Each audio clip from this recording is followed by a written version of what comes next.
আসসালামু আলাইকুম। আজকে আমি একটা কাজ করব, সেটা হলো 44 ভোল্ট ফিটিং কীভাবে করে। প্রথমত 44 ভোল্ট ফিটিং করতে গেলে 12 ভোল্টের একটা অ্যাডাপ্টার দরকার। তো যাই হোক, আমার কাছে যেটা আছে সেটা হলো 2 তারের 12 ভোল্টের অ্যাডাপ্টার। এই অ্যাডাপ্টার দিয়ে ব্রিজ কালেকশন করে 12 ভোল্ট বের করে নিতে হবে। তারপরে ভোল্টেজ সার্কিটে ঘুরতে হবে। এবার এসি ঢুকালে কাজ হবে না। এখন আমি লাইন দিয়ে দেখব এখানে এসি 12 ভোল্ট আছে কি না। এসি 12 ভোল্ট যদি থাকে তাহলে ডিসি 12 ভোল্ট অবশ্যই বের হবে। আলহামদুলিল্লাহ এসি 12 ভোল্ট আছে। এখন আমি রেক্টিফায়ার ব্রিজ কালেকশনের ডায়োড লাগাচ্ছি। ডায়োড লাগার পর দেখব আমার 12 ভোল্ট ডিসি 12 ভোল্ট বাইরে হয় কিনা। ডিসি আলহামদুলিল্লাহ এখন ডিসি 12 ভোল্ট বাইরে হয়েছে। এখন আমি এই 12 ভোল্ট তার দিয়ে সার্কিটে প্রবেশ করাবো, 44-40 সার্কিটে প্রবেশ করাবো। দেখতে পারতেছেন আপনারা যে আমি 12 ভোল্ট ইন করতেছি।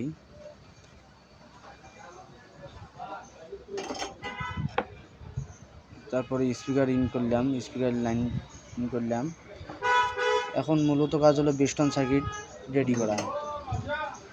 বেস্টন সার্কিট চালাইতে গেলে 2-3টা ভলিউম লাগবে, 100 কিলো 3 পিনের ভলিউম লাগবে। এই ভলিউম দিয়ে বেস্টন চালাইতে হবে।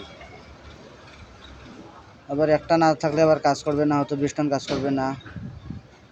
একটা বেস্টনের কাজ করে, একটা ভলিউমের কাজ করে, একটা বিটের কাজ করে।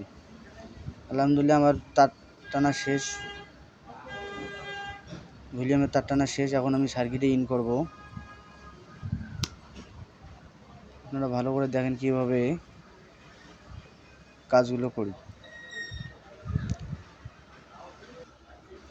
এখন মূলত কথা হচ্ছে এইখানে যে লাগাইতেছি, এবার কোনো পিন যাতে 2টা শর্ট থাকে না।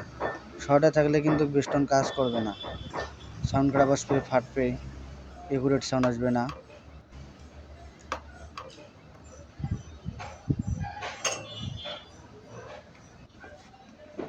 এখন লাগা শেষ। এখন আমি দেখতেছি অডিও আছে কি না, অডিও চেক করব।